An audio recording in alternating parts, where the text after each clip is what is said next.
Corona संकट के supreme court के अहम सुनवाई जारी। अदालत ने केंद्र को पूछा, केंद्र 100% वैक्सीन क्यों नहीं खरीद रहा। वैक्सीन बनाने में सरकार का भी लग्या पैसा, इस दे लई वैक्सीन जनतक संसाधन।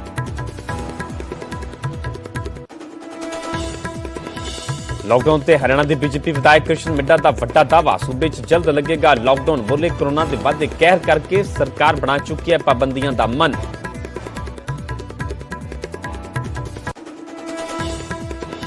पंजाब च अज तो लगेगा वीकेंड लॉकडाउन, शाम 6 बजे तो शुरू होगी पाबंदी। सोमवार सवेरे 5 बजे तक जारी रहेगा लॉकडाउन।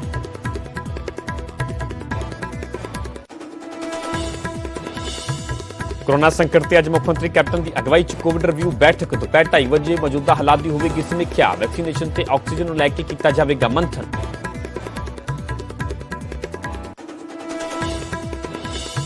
प्रधानमंत्री मोदी की अगवाई च कैबिनेट की बैठक जारी। कोरोना ते वैक्सीनेशन को लैके हो रहा मंथन। पिछले 24 घंटिया च देश के विच करीब 4 लाख नवे केस किए गए ने दर्ज, 3500 मरीजों की मौत।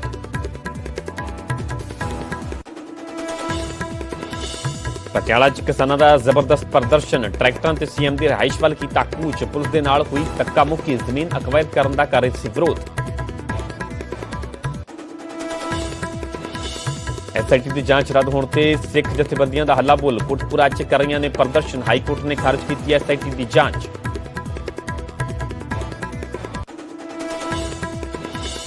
अमृतसर च सिख जथेबंदियों ने साबका IG कुंवर विजय प्रताप को किया सन्मानित। हरियाणा कमेटी के प्रधान बलजीत दादूवाल भी रहे मौजूद। गोलीकांड मामले च SIT मैंबर रह चुके हैं कुंवर विजय प्रताप।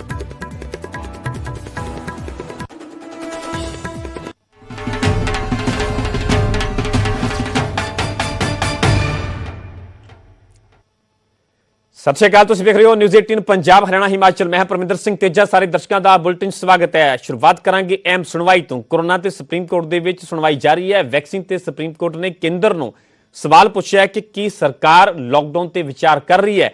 कोरोना दे नाल नजिठण दे लई किहड़े कदम चुके जा रहे हैं, यह भी सुप्रीम कोर्ट ने सवाल किया है। उत्थे भी कहा गया है सुप्रीम कोर्ट दे वल्लों कि सरकार 100% वैक्सीन क्यों नहीं खरीद रही।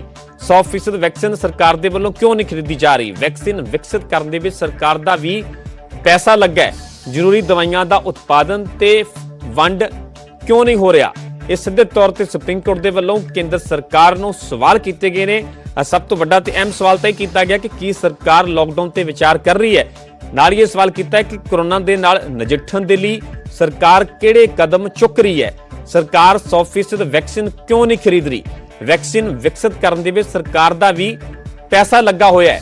सुप्रीम कोर्ट के वलों हुण तक जिहड़ी सुनवाई दा हुण तक दा अपडेट आया है, इस दौरान ये सवाल केंद्र सरकार नूं कीते गए ने क्योंकि कोरोना दा ग्राफ देश भर दे विच लगातार वाधा होया नजर आ रहा है। तो इस मामले दे विच सुप्रीम कोर्ट भी पूरी तरह सख्त नजर आ रही है। तो सुप्रीम कोर्ट के वलों पिछले दिनी ही नैशनल प्लान मंगिया गया सीगा केंद्र सरकार तो। पिछली सुनवाई दे विच नैशनल प्लान केंद्र सरकार दे वलों सुप्रीम कोर्ट दे विच रखिया भी गया सीगा। ते अज अहम सुनवाई दे विच केंद्र सरकार नूं सुप्रीम कोर्ट के वलों कई अहम सवाल किए गए ने।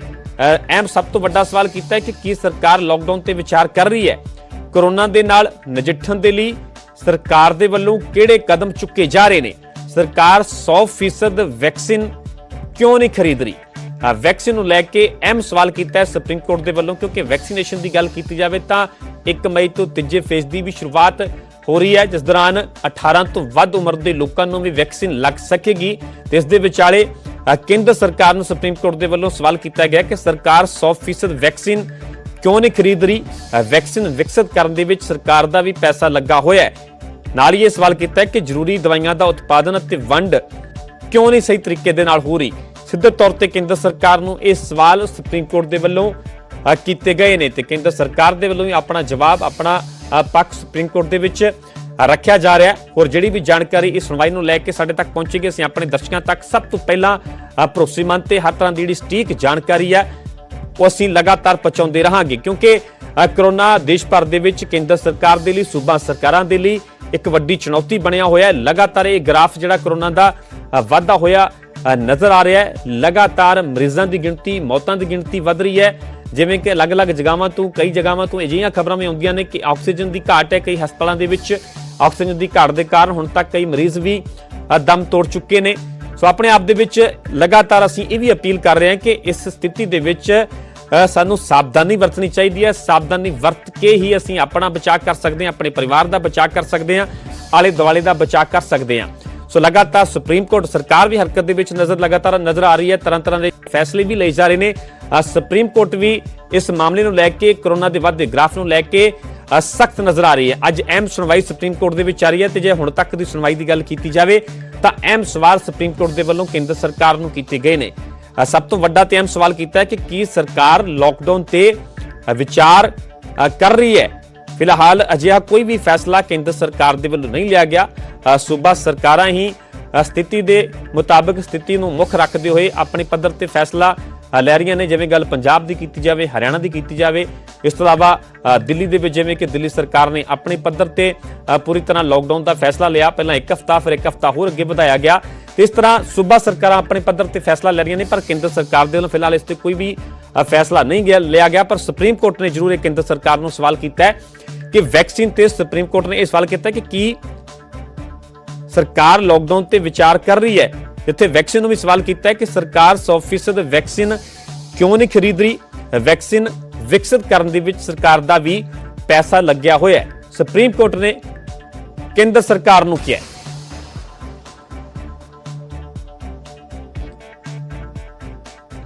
ਉੱਥੇ ਸੁਪਰੀਮ ਕੋਰਟ ਦੇ ਵੱਲੋਂ ਵੱਡਾ ਨਿਰਦੇਸ਼ ਦਿੱਤਾ ਗਿਆ ਹੈ। ਸੋਸ਼ਲ ਮੀਡੀਆ ਤੇ ਪੋਸਟ ਪਾਉਣ ਵਾਲਿਆਂ ਤੇ ਕਾਰਵਾਈ ਨਹੀਂ ਹੋਵੇਗੀ। ਆਕਸੀਜਨ ਬੈੱਡ ਦੀ ਘਾਟ ਨੂੰ ਲੈ ਕੇ ਪੋਸਟ ਪਾਉਣ ਵਾਲਿਆਂ ਤੇ ਕੋਈ ਵੀ ਕਾਰਵਾਈ ਨਹੀਂ ਹੋਵੇਗੀ। ਅਫਵਾਹ ਫੈਲਾਉਣ ਦੇ ਨਾਂ ਤੇ ਕਾਰਵਾਈ ਨਹੀਂ ਹੋਵੇਗੀ। ਅਜਿਹਾ ਕਰਨ ਵਾਲੇ ਤੇ ਕੋਰਟ ਦੀ ਮਾਣਹਾਨੀ ਦਾ ਕੇਸ ਚੱਲੇਗਾ। ਕੇਂਦਰ ਤੇ ਸੂਬਾ ਸਰਕਾਰਾਂ ਨੂੰ ਇਸ ਨੂੰ ਲੈ ਕੇ ਹੁਕਮ ਜਾਰੀ ਕੀਤੇ ਨੇ। ਸੋ ਵੱਡਾ ਆਦੇਸ਼ ਦਿੱਤਾ ਗਿਆ ਸੁਪਰੀਮ ਕੋਰਟ ਦੇ ਵੱਲੋਂ ਕਿ ਸੋਸ਼ਲ ਮੀਡੀਆ ਤੇ ਪੋਸਟ ਪਾਉਣ ਵਾਲਿਆਂ ਤੇ ਕਾਰਵਾਈ ਨਹੀਂ ਹੋਵੇਗੀ। ਆਕਸੀਜਨ ਬੈੱਡ ਦੀ ਘਾਟ ਨੂੰ ਲੈ ਕੇ ਪੋਸਟ ਪਾਉਣ ਵਾਲਿਆਂ ਤੇ ਕੋਈ ਵੀ ਕਾਰਵਾਈ ਨਹੀਂ ਹੋਵੇਗੀ। ਅਫਵਾਹ ਫੈਲਾਉਣ ਦੇ ਨਾਂ ਤੇ ਕਾਰਵਾਈ नहीं होगी। ऐसे खबर से ज्यादा जानकारी ली मेरे सहयोगी सुशील पांडे जुड़े हुए। सुशील, क्या है पूरी जानकारी, क्या है अपडेट? आज देखिए, सुप्रीम कोर्ट ने साफ तौर से ये कहा है कि जो तमाम सोशल मीडिया पर लोग ऑक्सीजन सिलेंडर या अस्पतालों के खस्ता हाल की बातें उजागर कर रहे हैं, ऐसे में उनके खिलाफ कोई कार्रवाई नहीं की जानी चाहिए। सुप्रीम कोर्ट ने केंद्र सरकार, केंद्र शासित प्रदेश और तमाम राज्य सरकारों को यह आदेश तत्काल प्रभाव से लागू करने के लिए कहा है और ये भी कहा है कि तत्काल डीजीपी को इसकी जानकारी दी जाए, क्योंकि सोशल मीडिया पर तमाम जो लोग हैं उन्होंने इस प्रकार की तमाम जो तैयारियां हैं या अस्पतालों के जो हाल है उसकी जानकारी साझा की है, जिनके खिलाफ कार्रवाई की गई है। सुप्रीम कोर्ट ने यह कहा है कि उनके खिलाफ कोई भी अगर कार्रवाई की जाएगी तो हम पुलिस वालों के खिलाफ अवमानना की कार्रवाई भी करेंगे। यानी कि ये साफ तौर से सुप्रीम कोर्ट ने यह बताया है कि जिस तरह सोशल मीडिया पर तमाम जो लोग हैं वो जानकारी साझा कर रहे हैं, अस्पतालों के हालात को बता रहे हैं, उसके खिलाफ कई राज्य सरकारों ने, कई जो लोग हैं जिन्होंने सोशल मीडिया पर जानकारी साझा की है उनके खिलाफ कार्रवाई की है और उसी पर सुप्रीम कोर्ट ने चिंता जाहिर करते हुए ये कहा है कि उनके खिलाफ कोई भी कार्रवाई ना की जाए। सुप्रीम कोर्ट ने मामले की सुनवाई के दौरान यह भी कहा है कि हमारे देश के नागरिकों के स्वास्थ्य को लेकर हम चिंतित हैं और ऐसे में राष्ट्रीय स्तर पर समाधान खोजने की जरूरत है। सुप्रीम कोर्ट ने यह भी सवाल किया है केंद्र सरकार से कि आखिर एक ही राष्ट्र में वैक्सीनेशन के दो रेट क्यों हैं। सुप्रीम कोर्ट ने सीधे तौर से केंद्र सरकार से सवाल किया है कि जब वैक्सीन बनाने में भारत सरकार के संसाधनों का प्रयोग किया गया है तो उनके खिलाफ कार्रवाई क्यों की गई और क्यों रेट बदले हैं, इस पर जानकारी मांगी है। तो कहीं ना कहीं सुप्रीम कोर्ट केंद्र सरकार पर काफी सख्त है कि आखिर वैक्सीन के रेट दो क्यों हैं। जी हाँ, ठीक है सुशील, फिलहाल की पूरी जानकारी बहुत बहुत धन्यवाद। सो सुप्रीम कोर्ट के वालों बड़ा निर्देश दिता गया दरअसल कि सोशल मीडिया से पोस्ट पाने वालों पर कोई भी कार्रवाई नहीं होगी। ऑक्सीजन बैड की घाट को लैके पोस्ट पाने वालों पर भी कार्रवाई नहीं होगी, जिसनों लैके कि सूबा सरकारों ते केंद्र नूं हुक्म जारी कर दिते गए ने सुप्रीम कोर्ट के वालों।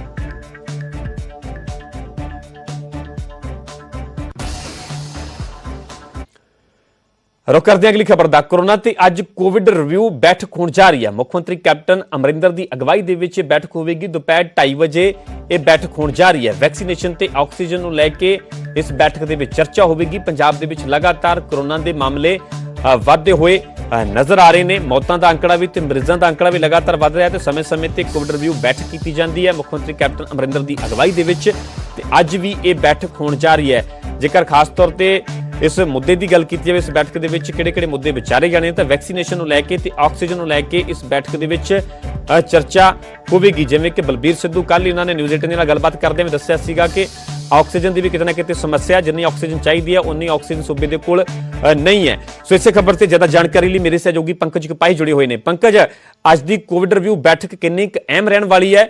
ਜੇਕਰ ਵੈਕਸੀਨੇਸ਼ਨ ਤੇ ਆਕਸੀਜਨ ਨੂੰ ਲੈ ਕੇ ਵੀ ਚਰਚਾ ਹੋਣੀ, ਇਸ ਤੋਂ ਇਲਾਵਾ ਜੇਕਰ ਗੱਲ ਕੀਤੀ ਜਾਵੇ ਤਾਂ ਕੀ ਹੋਰ ਕੋਈ ਵੱਡਾ ਫੈਸਲਾ ਵੀ ਸਰਕਾਰ ਦੇ ਵੱਲੋਂ ਲਿਆ ਜਾ ਸਕਦਾ ਹੈ? ਕੀ ਹੋਰ ਪਾਬੰਦੀਆਂ ਵੀ ਵਧਾਈਆਂ ਜਾ ਸਕਦੀਆਂ ਨੇ?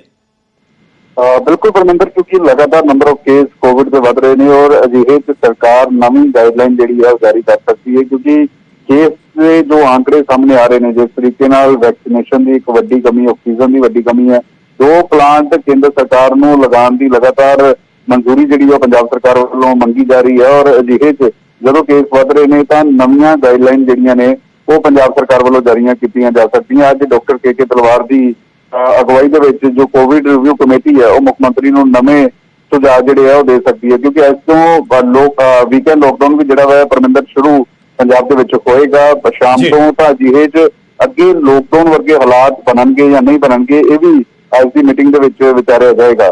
परमिंदर पंकज, जिवें कि वैक्सीनेशन की गल की जाए, जिवें कि कल ही बलबीर सिद्धू सेहत मंत्री ने न्यूज़ 18 ते यह वड्डा बयान दिता सीगा कि केंद्र सरकार के वालों कोई भी अजे तक वैक्सीन नहीं पहुंची, तो जी सरकार ने अपने पद्धर से ऑर्डर दिता है वो करीब 15 मई तक पहुंचेगा।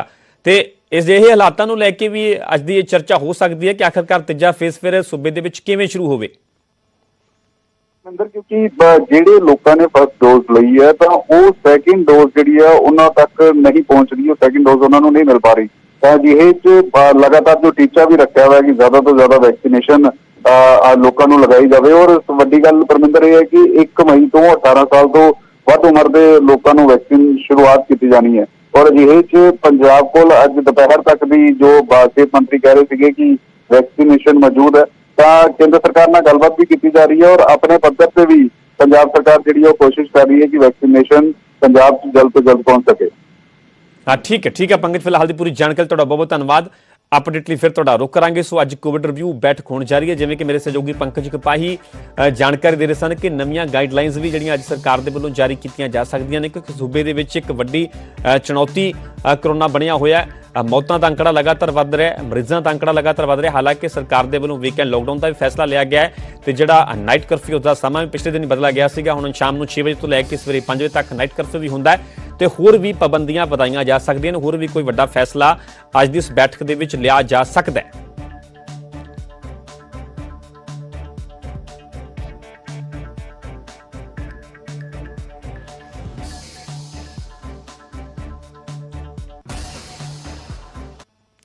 रुख करते हैं अगली खबर का। हरियाणा के मुख्यमंत्री ने वैक्सीन लगवाई है। मनोहर लाल ने वैक्सीन की पहली डोज ली है। सूबा वासियों को भी उन्होंने अपील की है कि वध तो वध लोग अगे आउण ते वैक्सीन लगवाउण, देश को कोरोना मुक्त करने दे विच योगदान दिता जाए। लोगों तो उन्होंने योगदान की मंग की है, सहयोग की मंग की है कि वध तो वध लोग अगे आउण, वैक्सीन लगवाउण ते तां ही देश को कोरोना मुक्त किया जा सकता है। सो हरियाणा के मुख्यमंत्री के वल्लों वैक्सीन की पहली डोज ली गई है। मनोहर लाल के वल्लों पहली डोज ली गई है। उत्थे उन्होंने लोगों को भी अपील की है कि वध तो वध लोग अगे आउण ते अपना योगदान देण।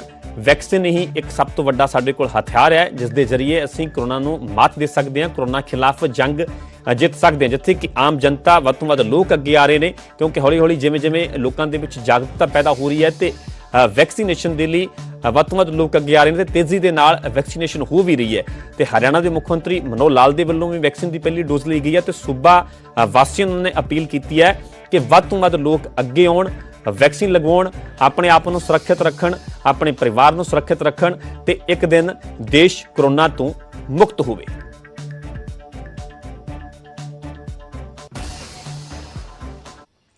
ऑक्सीजन की पेश आ रही कमी के विचाले मोहाली की एक कंपनी ने वड्डी पहल की है। कंपनी मुफ्त दे विच ऑक्सीजन मुहैया करवा रही है। रोजाना करीब 200 लोग फैक्ट्री तो मदद लै रहे हैं। साडे सहयोगी रोहित बांसल ने इसका जायजा लिया।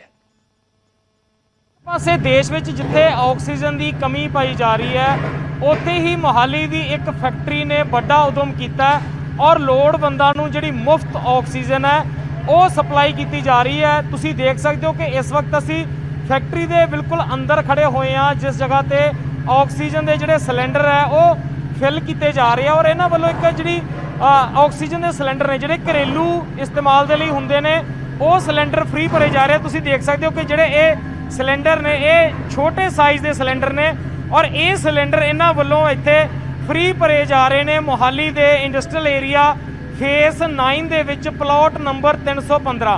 ਇਹ ਜਿਹੜੇ ਛੋਟੇ ਸਿਲੰਡਰ ਨੇ ਇਹ ਇਹਨਾਂ ਵੱਲੋਂ ਫ੍ਰੀ ਭਰੇ ਜਾ ਰਹੇ ਨੇ ਔਰ ਦੂਜੇ ਪਾਸੇ ਜਿਹੜੇ ਕਮਰਸ਼ੀਅਲ ਯੂਜ਼ ਵਾਲੇ ਸਿਲੰਡਰ ਹੈ ਉਹ ਸਿਲੰਡਰ ਤੁਸੀਂ ਦੇਖ ਸਕਦੇ ਹੋ। ਗੱਲ ਕਰਾਂਗੇ ਜਿਹੜੇ ਇੱਥੇ ਇਹਨਾਂ ਨੂੰ ਆਪਰੇਟ ਕਰ ਰਹੇ ਨੇ। ਸਰ ਅਸੀਂ ਦੇਖ ਰਹੇ ਹਾਂ ਕਿ ਇੱਕ ਵੱਡੇ ਸਿਲੰਡਰ ਨੇ ਇੱਕ ਛੋਟੇ ਸਿਲੰਡਰ ਨੇ, ਫਰਕ ਕੀ ਹੈ ਦੋਨਾਂ ਦੇ ਵਿੱਚ? ਵੱਡੇ ਦੇ ਦੀ ਕਪੈਸਿਟੀ ਦਾ ਫਰਕ ਹੈ ਜੀ। ਔਰ ਜਿਹੜੇ ਅਸੀਂ ਦੇਖਦੇ ਹਾਂ ਕਿ ਉਹ ਜ਼ਿਆਦਾਤਰ ਘਰੇਲੂ ਯੂਜ਼ 'ਚ ਹੁੰਦੇ ਆ ਜਿਹੜੇ ਛੋਟੇ ਸਿਲੰਡਰ ਨੇ। ਨਹੀਂ ਹਾਂਜੀ, ਉਹ ਜਿਵੇਂ ਪੇਸ਼ੈਂਟ ਨੇ ਘਰ ਦੇ ਜਿਹੜੇ ਘਰਾਂ ਦੇ ਵਿੱਚ ਪੇਸ਼ੈਂਟ ਹਸਪੀਟਲਾਈਜ਼ ਹੋਣ ਤੋਂ ਬਾਅਦ ਘਰਾਂ ਦੇ ਵਿੱਚ ਜਾਂਦੇ ਨੇ, ਉਹਨਾਂ ਦੀ ਜਿਹੜੀ ਰਿਕੁਆਇਰਮੈਂਟ ਹੈ ਉਹ ਡਾਕਟਰ ਉਹਨਾਂ ਨੂੰ ਰਿਕਮੈਂਡ ਕਰਦਾ ਵੀ ਘਰਾਂ ਦੇ ਵਿੱਚ ਆਕਸੀਜਨ ਲਾਉਣੀ, ਉਹਨੂੰ ਕੈਰੀ ਕਰਨਾ ਆਸਾਨ ਰਹਿੰਦਾ, ਉਸ ਕਰਕੇ ਛੋਟਾ ਫਿਰ ਉਹ ਯੂਜ਼। ਜੇਕਰ ਗੱਲ ਕਰੀਏ ਇੱਕ ਸਿਲੰਡਰ ਨੂੰ ਪੂਰਾ ਭਰਨ ਦੇ ਲਈ ਕਿੰਨਾ ਸਮਾਂ ਲੱਗ ਜਾਂਦਾ ਜੀ? 45 ਮਿੰਟਸ ਲੱਗਦੇ ਨੇ। 45 ਮਿੰਟ ਦੇ ਵਿੱਚ ਕਿੰਨੇ ਸਿਲੰਡਰ ਫਿਲ ਹੋ ਜਾਂਦੇ ਆ? ਇਹ ਸਾਡਾ ਮੈਨੀਫੋਲਡ ਬਣਾਇਆ ਹੋਇਆ ਜੀ। ਇੱਕ ਮੈਨੀਫੋਲਡ ਦੇ ਵਿੱਚ 26 ਤੋਂ 27 ਸਿਲੰਡਰ ਹੁੰਦੇ ਨੇ। 22 ਤੋਂ 27 ਸਿਲੰਡਰ? 26 ਤੋਂ 27 26 ਤੋਂ 27 26 ਤੋਂ 27 ਸਿਲੰਡਰ ਇੱਕ ਟਾਈਮ 'ਚ ਫਿਲ ਹੋ ਜਾਂਦੇ 45 ਮਿੰਟ ਦੇ ਅੰਦਰ ਅੰਦਰ। ਜਿਸ ਤਰ੍ਹਾਂ ਅਸੀਂ ਲਾਈਨਾਂ ਦੇਖ ਰਹੇ ਹਾਂ ਅਲੱਗ-ਅਲੱਗ ਲਾਈਨਾਂ, ਫਿਰ ਇੱਕ ਟਾਈਮ ਤੇ ਇੱਕ ਲਾਈਨ ਦੇ ਸਿਲੰਡਰ ਭਰੇ ਜਾਂਦੇ, ਫਿਰ ਦੂਜੀ ਲਾਈਨ, ਫਿਰ ਤੀਜੀ ਲਾਈਨ? ਹਾਂਜੀ ਹਾਂਜੀ, ਵਾਰੋ-ਵਾਰੀ ਭਰੇ ਜਾਂਦੇ ਸਰ। ਸੋ ਲਗਭਗ ਪੌਣੇ ਘੰਟੇ ਦੇ ਵਿੱਚ ਤੁਸੀਂ 27 ਸਿਲੰਡਰ ਇੱਥੋਂ ਫਿਲ ਕਰਕੇ ਬਾਹਰ ਹਸਪਤਾਲਾਂ ਨੂੰ ਜਾਂ ਜਿਸ ਨੂੰ ਵੀ ਲੋੜ ਆ ਉੱਥੇ ਭੇਜ ਦਿੰਦੇ ਹੋ। ਅਸੀਂ ਦੇਖ ਰਹੇ ਸੀ ਕਿ ਫ੍ਰੀ ਸੇਵਾ ਵੀ ਕੀਤੀ ਜਾ ਰਹੀ ਹੈ, ਛੋਟੇ ਸਿਲੰਡਰ ਭਰੇ ਜਾ ਰਹੇ ਨੇ ਉਸ ਦੇ ਜ਼ਰੀਏ। ਹਾਂਜੀ, ਨਹੀਂ ਛੋਟਾ ਵੀ ਆ ਜਾਏ ਵੱਡਾ ਵੀ ਲੈ ਕੇ ਆਉਂਦੇ ਨੇ ਪੇਸ਼ੈਂਟ।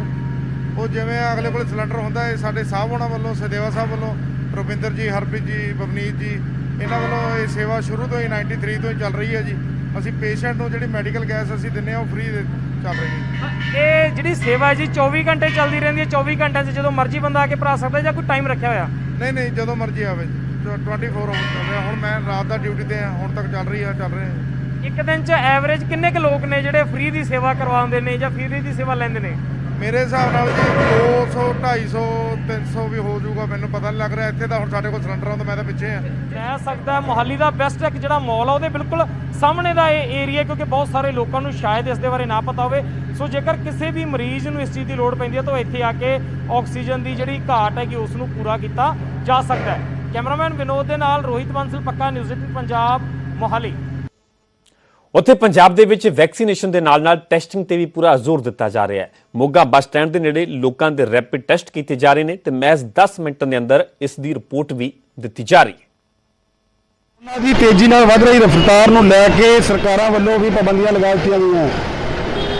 ਅਗਰ ਗੱਲ ਕੀਤੀ ਜਾਵੇ ਗਾਈਡਲਾਈਨਸ ਦੀ ਤਾਂ ਨਵੀਂ ਗਾਈਡਲਾਈਨਸ ਅੱਜ ਸ਼ਾਮ ਨੂੰ 6 ਵਜੇ ਤੋਂ ਲੋਕਡਾਊਨ ਸ਼ੁਰੂ ਹੋ ਜਾਏਗਾ, ਜਿਹੜਾ ਕਿ ਸੋਮਵਾਰ ਸਵੇਰ 5 ਵਜੇ ਤੱਕ ਰਹੇਗਾ। ਅਗਰ ਮੋਗਾ ਦੀ ਗੱਲ ਕੀਤੀ ਜਾਵੇ ਤਾਂ ਮੋਗਾ ਦੇ ਵਿੱਚ ਵੀ ਕਰੋਨਾ ਨੂੰ ਦੇਖਦੇ ਹੋਏ ਪ੍ਰਸ਼ਾਸਨ ਨੇ ਟੈਸਟਿੰਗ ਵਧਾ ਦਿੱਤੀ ਗਈ ਹੈ। ਅਸੀਂ ਇਸ ਟਾਈਮ ਮੌਜੂਦ ਹਾਂ ਮੋਗਾ ਦੇ ਬੱਸ ਸਟੈਂਡ ਚੌਂਕ ਦੇ ਵਿੱਚ, ਜਿੱਥੇ ਤੁਸੀਂ ਦੇਖ ਸਕਦੇ ਹੋ ਕਿ ਪੁਲਿਸ ਦਾ ਨਾਕਾ ਲੱਗਾ ਹੋਇਆ ਔਰ ਨਾਕੇ ਦੇ ਦੌਰਾਨ ਲੋਕਾਂ ਦੇ ਟੈਸਟ ਕਰਵਾਏ ਜਾ ਰਹੇ ਹੈ। ਇੱਥੇ ਪਹਿਲਾਂ RT-PCR ਟੈਸਟ ਹੁੰਦੇ ਸੀ, ਲੋਕਾਂ ਦਾ ਡਾਟਾ ਲਿੱਤਾ ਜਾਂਦਾ ਸੀਗਾ। RT-PCR ਟੈਸਟ ਦੀ ਰਿਪੋਰਟ ਹੈ ਜਿਹੜੀ 2 ਦਿਨ ਬਾਅਦ ਆਉਂਦੀ ਸੀ, ਲੇਕਿਨ ਉਸ ਦੌਰਾਨ ਜਿਹੜੇ ਲੋਕ ਹੈ ਕਿਤੇ ਨਾ ਕਿਤੇ ਲੋਕਾਂ ਦੇ ਵਿੱਚ ਹੀ ਘੁੰਮਦੇ ਰਹਿੰਦੇ ਸੀ, ਜਿਸ ਨੂੰ ਲੈ ਕੇ ਹੋਰ ਜ਼ਿਆਦਾ ਜਿਹੜਾ ਕਰੋਨਾ ਵਧਣ ਦਾ ਖਤਰਾ ਰਹਿੰਦਾ ਸੀ। ਲੇਕਿਨ ਜਿਹੜਾ ਹੁਣ ਅੱਜ ਦੀ ਅਗਰ ਗੱਲ ਕੀਤੀ ਜਾਵੇ ਤਾਂ ਅੱਜ ਦੇ ਜਿਹੜੇ ਕਰੋਨਾ ਟੈਸਟ ਸੈਂਪਲ ਲਿੱਤੇ ਜਾਂਦੇ ਆ ਉਹਨਾਂ ਦੀ ਰਿਪੋਰਟ ਇੱਥੇ ਹੀ ਦੇ ਦਿੱਤੀ ਜਾਂਦੀ ਹੈ, ਯਾਨੀ ਕਿ ਰੈਪਿਡ ਟੈਸਟ ਕੀਤੇ ਜਾਂਦੇ ਆ। ਰੈਪਿਡ ਟੈਸਟ ਦੀ ਰਿਪੋਰਟ 10 ਮਿੰਟ ਬਾਅਦ ਇੱਥੇ ਹੀ ਦੇ ਦਿੱਤੀ ਜਾਂਦੀ ਹੈ ਔਰ ਉਸ ਸ਼ਖਸ ਨੂੰ ਜਿਹਦੇ ਸੈਂਪਲ ਦਿੱਤੇ ਜਾਂਦੇ ਆ ਉਹਨੂੰ ਇੱਥੇ ਵੇਟ ਕਰਨ ਲਈ ਕਿਹਾ ਜਾਂਦਾ। ਜਦੋਂ ਉਹਦੀ ਰਿਪੋਰਟ ਨੈਗੇਟਿਵ ਆਉਂਦੀ ਹੈ ਉਦੋਂ ਹੀ ਉਸ ਨੂੰ ਜਾਣ ਲਈ ਕਿਹਾ ਜਾਂਦਾ, ਕਿਉਂਕਿ ਪਹਿਲਾਂ ਜਦੋਂ RT-PCR ਟੈਸਟ ਇੱਥੇ ਕਰਵਾਏ ਜਾਂਦੇ ਸੀਗੇ ਤਾਂ ਲੋਕ ਟੈਸਟ ਕਰਵਾ ਕੇ ਚਲੇ ਜਾਂਦੇ ਸੀ ਔਰ ਉਸ ਤੋਂ ਬਾਅਦ ਲੋਕਾਂ ਦੇ ਵਿੱਚ ਹੀ ਘੁੰਮਦੇ ਰਹਿੰਦੇ ਸੀਗੇ ਤੇ ਕਰੋਨਾ ਫੈਲਣ ਦਾ ਹੋਰ ਖਤਰਾ ਰਹਿੰਦਾ ਸੀ। ਲੇਕਿਨ ਹੁਣ ਪ੍ਰਸ਼ਾਸਨ ਨੇ ਜਿਹੜਾ ਇੰਤਜ਼ਾਮ ਕੀਤੇ ਨੇ, ਹੁਣ ਰੈਪਿਡ ਟੈਸਟ ਕੀਤਾ ਜਾ ਰਿਹਾ ਹੈ। ਅਗਰ ਸਵੇਰ ਦੀ ਗੱਲ ਕੀਤੀ ਜਾਵੇ ਤਾਂ ਅੱਜ ਹਜੇ ਤੱਕ ਜਿਹੜੇ ਆ 45 ਦੇ ਕਰੀਬ ਹੈ ਜਿਹੜੇ ਉਹ ਸੈਂਪਲ ਦਿੱਤੇ ਗਏ ਆ, ਜਿਹਦੇ ਵਿੱਚੋਂ ਇੱਕ ਰਿਪੋਰਟ ਪੋਜ਼ਿਟਿਵ ਆਈ ਹੈ। ਸਾਡੇ ਨਾਲ DSP ਸਿਟੀ ਵੀ ਨੇ, ਇਹਨਾਂ ਨੇ ਵੀ ਅੱਜ ਟੈਸਟ ਕਰਵਾਇਆ। ਇਹਨਾਂ ਦੀ ਵੀ ਰਿਪੋਰਟ ਜਿਹੜੀ ਹੈ 10 ਮਿੰਟ ਬਾਅਦ ਨੈਗੇਟਿਵ ਦੇ ਦਿੱਤੀ ਗਈ ਹੈ। ਇਹਨਾਂ ਨਾਲ ਵੀ ਗੱਲ ਕਰਾਂਗੇ ਕਿ ਕਿਸ ਤਰ੍ਹਾਂ ਦੀ ਟੈਸਟਿੰਗ ਕਰਵਾਈ ਜਾ ਰਹੀ ਹੈ। ਡਿਪਟੀ ਸਾਹਿਬ, ਕਿਸ ਤਰ੍ਹਾਂ ਦੀ ਟੈਸਟਿੰਗ ਕਰਵਾਈ ਜਾਂਦੀ ਹੈ, ਕਿਉਂਕਿ ਪਹਿਲਾਂ RT-PCR ਟੈਸਟ ਕਰਵਾਇਆ ਜਾਂਦਾ? ਹਾਂਜੀ, ਇਹ ਮੌਕੇ ਵਾਲਾ ਰੈਪਿਡ ਜਿਹੜਾ ਐਂਟੀਜਨ ਟੈਸਟ ਹੈਗਾ, ਮੌਕੇ 'ਤੇ ਸਾਡੀ ਰਿਪੋਰਟ ਮਿਲਦੀ ਪਈ ਹੈ। ਮੈਂ ਖੁਦ ਵੀ ਆਪਦਾ ਕਰਵਾਇਆ, ਮੇਰਾ ਟੈਸਟ ਨੈਗੇਟਿਵ ਆਇਆ। SHO ਗੁਰਪ੍ਰੀਤ ਨੇ ਕਰਵਾਇਆ, ਇਹਦਾ ਵੀ ਨੈਗੇਟਿਵ ਆਇਆ। ਇਹਦਾ ਇਹ ਫਾਇਦਾ ਕਿ ਜ਼ਿਆਦਾ ਆਪਾਂ ਅੱਗੇ ਜਿਵੇਂ ਸਾਰੀ ਦਿਹਾੜੀ 100 ਟੈਸਟ ਹੀ ਹੁੰਦਾ ਸੀਗਾ, ਇਹ ਹੁਣ ਕਾਫੀ ਮੇਰੇ ਖਿਆਲ ਕਰੀਬ 300 ਟੈਸਟ ਹੋ ਜਾਏਗਾ। ਉਧਰ ਹਿਮਾਚਲ ਦੇ ਕੁੱਲੂ ਦੇ ਵੀ ਸਥਾਨਕ ਲੋਕਾਂ ਦੇ ਨਾਲ-ਨਾਲ ਸੈਂਕੜੇ ਵਿਦੇਸ਼ੀ ਨਾਗਰਿਕ ਵੀ ਕਰੋਨਾ ਵੈਕਸੀਨ ਲਗਵਾ ਰਹੇ ਨੇ। ਇਹ ਵਿਦੇਸ਼ੀ ਨਾਗਰਿਕ ਕਰੀਬ 2 ਦਹਾਕਿਆਂ ਤੋਂ ਇੱਥੇ ਰਹਿ ਰਹੇ ਨੇ। ਟੀਕਾ ਲਗਵਾਉਣ ਤੋਂ ਬਾਅਦ ਇਹ ਨਾਗਰਿਕ ਸਰਕਾਰ ਦਾ ਸ਼ੁਕਰੀਆ ਅਦਾ ਕਰ ਰਹੇ ਨੇ ਤੇ ਨਾਲ ਹੀ ਬਾਕੀ ਲੋਕਾਂ ਨੂੰ ਵੀ ਵੈਕਸੀਨ ਲਗਵਾਉਣ ਦੀ ਅਪੀਲ ਕਰ ਰਹੇ ਨੇ ਤਾਂ ਕਿ ਲੋਕ ਸੁਰੱਖਿਅਤ ਹੋ ਸਕਣ। भी है, सबको का व्यवहार बहुत अच्छा है और इट्स वेरी वेल रन। और शॉर्ट का तो 1 सेकंड नहीं लगता है, बहुत जल्दी होता है सब कुछ स्मूथ। और ऊपर में सूरज, आकाश, नीचे में सब कुछ सुंदर, सब कुछ ठीक। मैं शक्ति है, मैं कनाडा से हूँ। मैं लगभग 30 सालों से यहाँ रहती हूँ और दूसरा वैक्सीन मेरे पास है आज एंड कोई दर्द नहीं है, तो मेरे किस्मत बहुत अच्छी है कि वैक्सीन मुझे मिला एंड बहुत धन्यवाद हिमाचल प्रदेश को, सरकार एंड जय जय गुरु जी, अमरम हम मदरम हम। फिलहाल इत्थे रुक रहे हैं छोटी जी ब्रेक ਲਈ, जल्द हाजिर होने इस ब्रेक तो बाद।